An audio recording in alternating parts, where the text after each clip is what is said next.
Okay, so this is the general overview of what happens in the tournament. There's a tournament ring which is set up a bit like this. Imagine there is a line between the cones connecting them, making a square. In the actual tournament, this whole middle square will be yellow and the area around it is blue. So it's really clear where the ring is.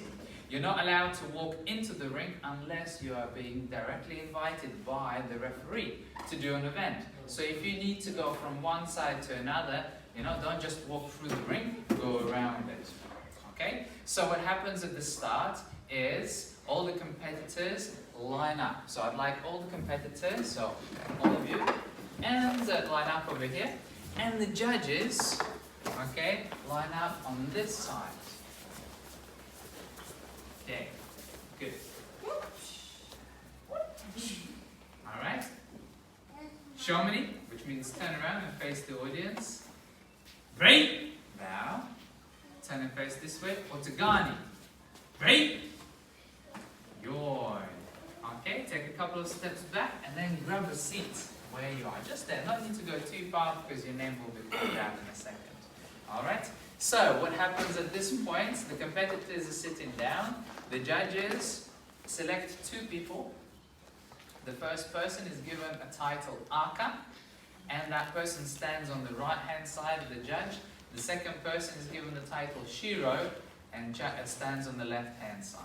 Okay, so we'll have Karis, KATA, Imogen, Shiro.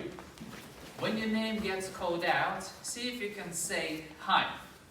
Okay, say hi and say it with confidence so that the referee and everybody else knows what kind of a character you have, whether you have you'll have a confident personality or not. And even if you don't have a confident personality in general, pretend you do.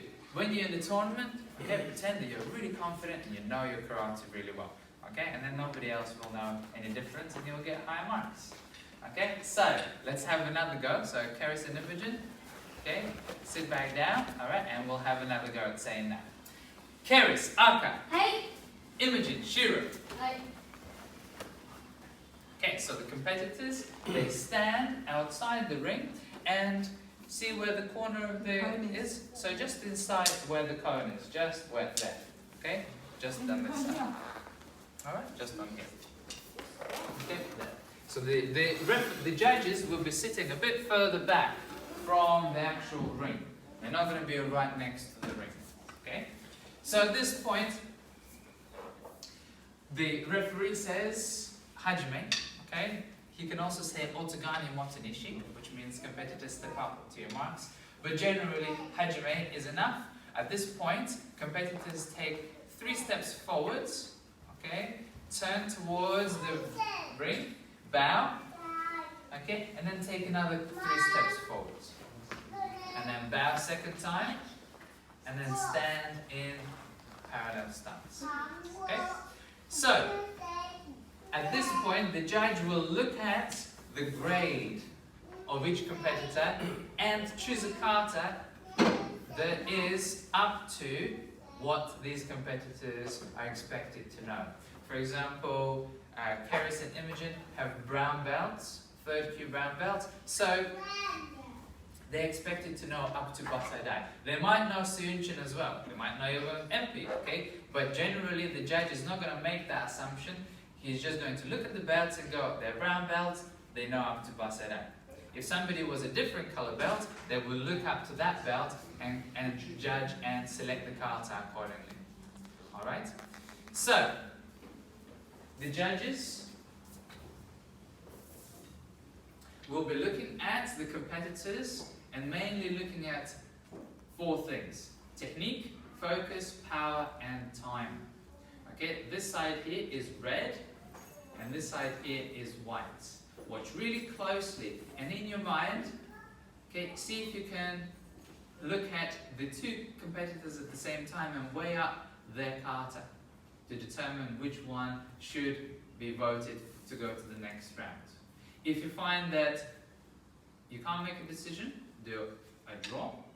If you find that this competitor did better, you raise the red flag. And if you find this competitor did better, okay, raise the white flag. As competitors, you can see the head judge, you can't see those other judges, okay? And it's considered rude to look around and like this, watch what the other people are voting. Just keep looking forward like this. If you need to, you can ask some of the other competitors who are still sitting down what vote you got, okay, at the end. But generally, it is considered to be rude to look around, so just keep looking forward like this, and then when you're asked to leave, then you leave the ring. Alright? So,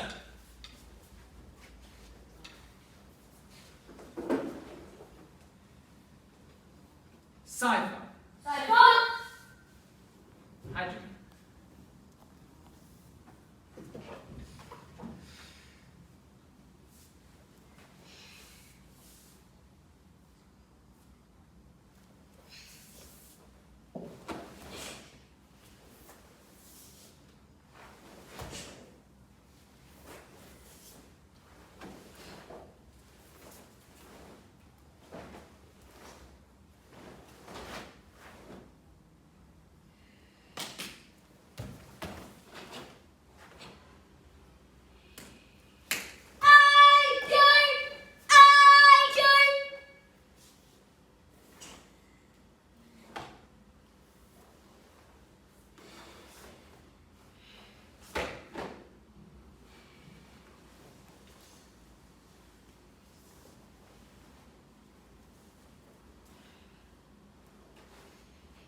Okay, let's give them a round of applause.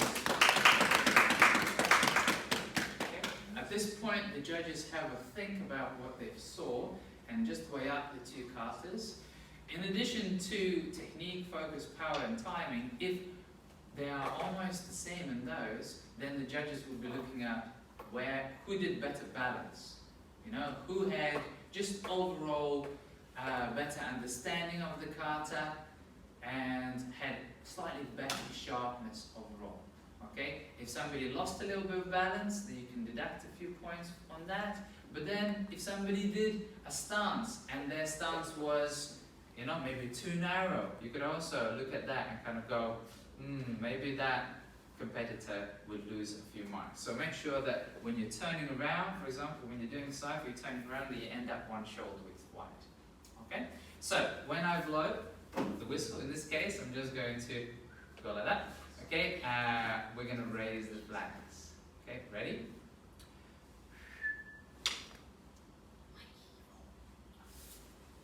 Okay, let's give them another round of applause. Okay, thank you very much. You can leave the ring. And when the competitors are asked to leave the ring, they need to bow, step backwards, bow second time, and then cross the line and then leave. Okay? So I thought both of your katas was very good. Okay, Keris, I think when you were doing your turns, your stance was a little bit off, and Imogen, you lost a little bit of balance, but I think the stance being slightly off carried more marks, so that's where you lost a couple of marks. So try to be a bit better, just improve that a bit more. And also when we're turning around, we need to keep that back leg in the same spot rather than move it.